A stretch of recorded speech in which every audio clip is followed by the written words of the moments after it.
Hello everyone, and welcome back to Turkish series stars. It's always a joy to have you here. If you love real stories from the lives of your favorite celebrities, make sure to subscribe and share this video. Today's story is one that moved an entire fandom and had the whole country talking. Let's begin. What happened took fans of Cemre Arda completely by surprise. Only hours before her baby was due to arrive, the actress made a sudden change of plan and asked for an emergency cesarean. The decision, deeply emotional and intensely personal, quickly became the center of attention for both her followers and the media that had been watching her pregnancy with tenderness and curiosity. A day that should have been filled only with joy and butterflies transformed into something more complicated, a swirl of fear, resolve, and powerful, raw emotion. A few days earlier, Cemre had checked into a private hospital in Istanbul, serene and ready to welcome her first child. Everything had been prepared down to the last detail, a softly lit room, quiet earth-toned linens, flowers stacked like a meadow at the window, and an endless stream of messages from fans wishing her a gentle delivery. Social media glowed with tags like #WelcomeBabyArda Yıldırım, each post a little prayer from someone who felt invested in her journey. She had spoken more than once about wanting a natural birth. She'd said she hoped to live the experience fully, to be present for each moment, to feel the rhythm of her body as it opened to her child. Life, as it often does, had other ideas. Labor began late at night. The city outside seemed to hold its breath as the hours crept by, but progress was slow. The medical team checked her and reassured her, but they also watched carefully. Time stretched. A clock ticked. Nurses exchanged glances. Cemre's energy started to falter. Her blood pressure wavered, suddenly steady, then unpredictably light. Monitors flickered with the baby's heartbeat, showing gentle tremors that made the room tighten the way a violin string tightens right before a note. They repeated that everything was still under control. And yet, beneath the fluorescent calm of that sentence, Cemre felt something shifting inside her. Those close to her say she tried to stay composed for hours. She had prepared herself in all the ways she knew: breathwork, quiet meditation, a playlist she curated for months with lullabies and warm piano pieces. She whispered affirmations and looked for courage in the stainless steel reflection of the four-pole. But as the night bled into morning and labor refused to move forward, the strength she was carrying like an invisible backpack began to feel impossibly heavy. A witness would later describe the moment her voice broke. How she said she couldn't carry the pain any further, how she asked, with tears on her cheeks and hands clasped together, for a cesarean. It was not an easy request. Everyone in the room knew how deeply she had hoped for a different path. A doctor later explained, almost as if it were a gentle footnote to the larger event, that while they honored her wish for a natural birth, her emotional balance mattered just as much as any physical metric. The body is more than a set of readings. The mind is part of the pulse. In the end, it was the harmony of both that guided the choice. Before the operation, Cemre shared a few words that her fans would never forget. Her voice, though tired, was clear. She said she wanted her baby to enter the world in peace, not over the soundtrack of her suffering. She said she wanted the first sound to be her calm voice, not her cries. It was the kind of sentiment that swings open a door inside people, because everyone understands what it costs to set aside a dream and choose something harder but kinder. The surgery was smooth. The team was focused, professional, and tender in ways that didn't need to be broadcast to be real. The baby arrived healthy. Cemre, pale and drained from the night's long road, heard that first cry and her face softened into a relief that looked almost like sunrise, an expression that men and women have worn since the beginning of time. She asked to touch the baby's cheek. Her fingers moved as if mapping an entirely new country, and she whispered a name that has not yet been shared publicly. The tears that came were not defeat, they were gratitude. Within hours, the internet was a storm of opinions. Some praised the decision, saying that choosing peace and safety over pressure and expectation was a kind of courage that doesn't always get headlines.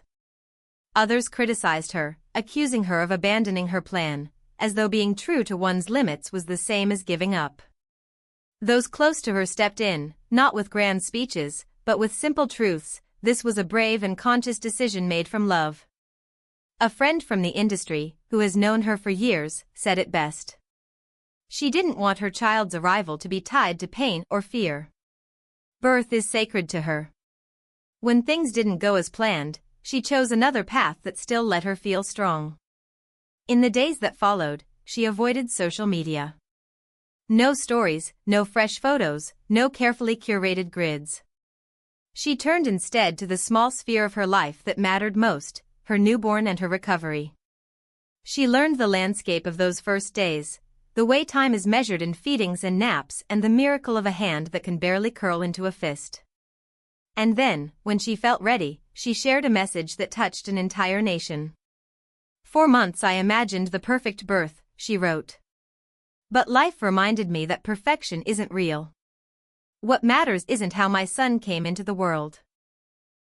What matters is that he is healthy and that I had the courage to listen to him and to myself."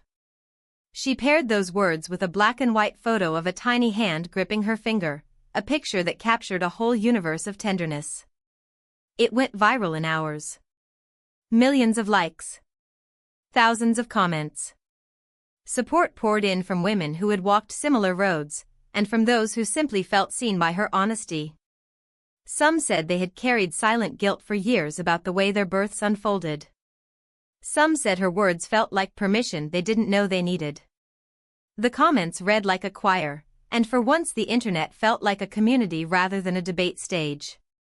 Television shows and newspapers took up the conversation. Panels formed. Headlines asked if society had placed too much pressure on women to deliver in one way or another, as though there were a moral prize attached to the method. Experts weighed in, reminding everyone that each birth is an intimate equation of body, mind, and circumstance. A columnist wrote that real empowerment lives in the freedom to choose what's right for oneself without being forced into shame. It echoed like a bell. Choice is not an apology, it's a responsibility. Support from colleagues arrived like a gentle tide. Messages full of affection and respect flooded her phone, many of them private because the most loving words are often meant to be said quietly. One close friend posted a public note that captured the ache and beauty of the moment. "Love also means making the hard choices. I admire you." It was short, but it landed like a hand on a shoulder, a promise that solidarity doesn't always need paragraphs. Reports said that Cemre was recovering well and that she remained in the hospital for 3 days with family and friends rotating through the room like little constellations. But one person never left, Gökberk Yıldırım. Witnesses said he was there for every breath of it, hands steady, gaze focused, stoic when he needed to be, and open-hearted when it mattered most. Someone who saw them quietly in the hallway said he cried when it was all over, and the way he cried wasn't dramatic, it was relief pouring out after being carried for too long. In those moments, you remember that even the strongest partners are human. They have not revealed the baby's name yet, which only fed the curiosity of their fans. Online, people began calling the child a symbol of a new beginning for Cemre, a gentle line drawn between who she was and who she is now. The speculation was playful and warm rather than prying. For once, the hunger for details felt less like invasion and more like celebration. Everyone wanted to guess the name, but no one wanted to take away the magic of hearing it from them first. In a final reflection shared with those closest to her, Cemre said she learned something she had only ever repeated in interviews before. Real strength isn't about control. It's about trust. Trust in life, in your body, in the quiet instincts that whisper even when the world is shouting. It's easy to say.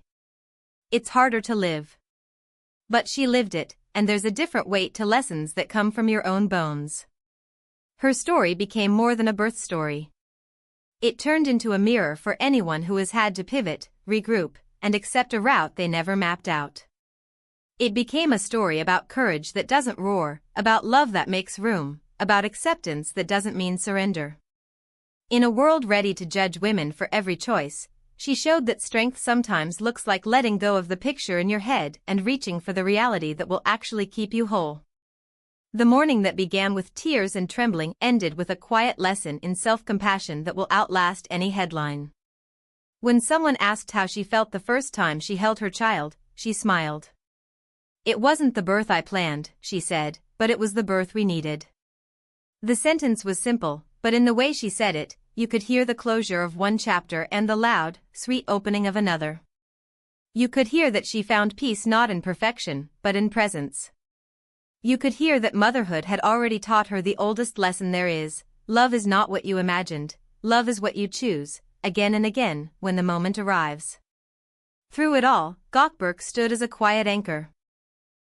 A partner who didn't try to fix what couldn't be fixed, who didn't try to rewrite the body's truth, who simply stayed, listened, and held on. In an industry that often rewards performance, his presence felt disarmingly unperformed. It was real. It was enough. And if there's a version of romance that outlasts flowers and premieres, it is that, showing up when the lights are harsh and the hours drag and the ending isn't the one you rehearsed. For now, the little family is tucked away, learning their new rhythms. There will be a name soon enough, a formal announcement, perhaps a first photo where the eyes look a little more rested. But what will linger far beyond any reveal is the message they've sent by living through this so openly. Motherhood isn't about perfection. Fatherhood isn't about stoicism. Family isn't about meeting expectations.